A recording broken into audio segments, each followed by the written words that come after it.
What's going on, everybody? Happy Tuesday.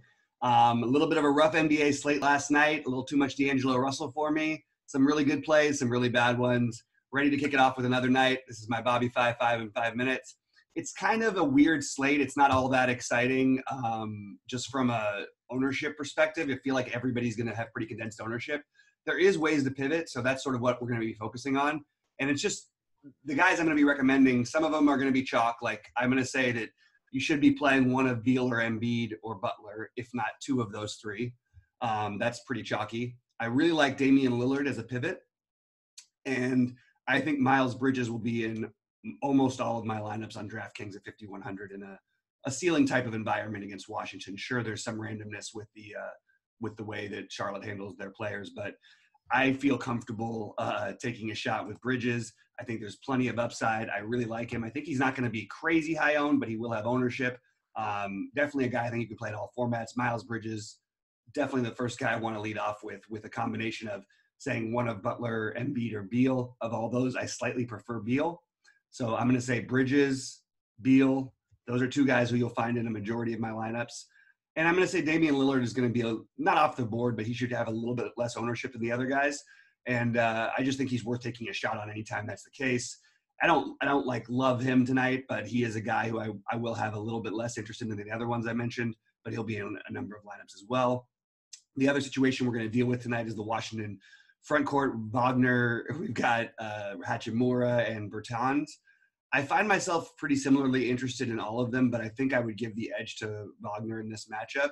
So he's the one I probably will have the most ownership of, followed by Rui and then Bertans. Again, I know we like to do 5 plays in 5 minutes. It's not really so easy on this slate in the morning to really have my 5 secure plays. So I'm naming about 10 guys who I'm considering. Another guy who I really like for tournaments, these are my off the board, not off the board exactly, but just guys who I think will get less ownership.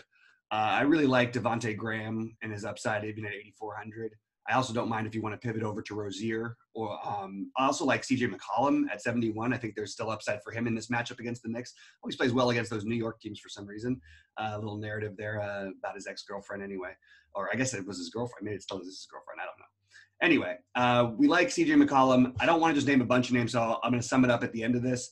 Another guy who I want to make a definite sure of getting way ahead of the field, and it shouldn't be hard because they're going to be low ownership. Paul Millsap, I think, has a ton of upside here and is going to go completely unowned. When you have a team that plays big like Philly, now obviously they can play Plumlee alongside, so it's not like you need Millsap, but I think he matches up well in the Horford spot, and I think at 4.8, we just know there's 40-point upside for him, so it's a really interesting sort of off-the-board play, I would say, is to play him in that matchup against Philly. I think he's going to be really low-owned. And just in the interest of ownership, I think that you can always play Trae Young on a small slate when he's going to be low-owned. I know I've named a lot of guys. What I would suggest is you take the chalk guys, take the Miami value, whether you want to play Butler, which is not like extreme value, obviously, but with no Dragic and no Winslow should be in for a solid game. We have to wait to hear about Bam, but if he's out, you have Olynyk. You have Myers Leonard as a potential punt. Using those guys who are going to be a little bit more chalky. I mean, also the Kendrick Nunn, and Tyler Herro. Those guys are all solid plays. They're all going to have some ownership. I think that you play those cores and you mix in the Millsaps, the Trae Youngs, maybe go for a slightly different stack and try to stack the Denver-Philadelphia game, play Ben Simmons alongside, on one side, and play Gary Harris at 4,200 just on the minutes upside alone. That's sort of the way I'm going on this slate. I know this is not exactly like what you guys want in an exact, okay, well, this is the guy you need to have, but it's where I'm at as of this time in the morning. We'll be doing another show for you this afternoon. Hope to have my thoughts a little bit better figured out by then. Because right now I feel like there's a lot of guys I have some interest in, but nobody who's particularly off the board with the exception of Millsap and Young, who I think will be the lowest owned of the guys I mentioned.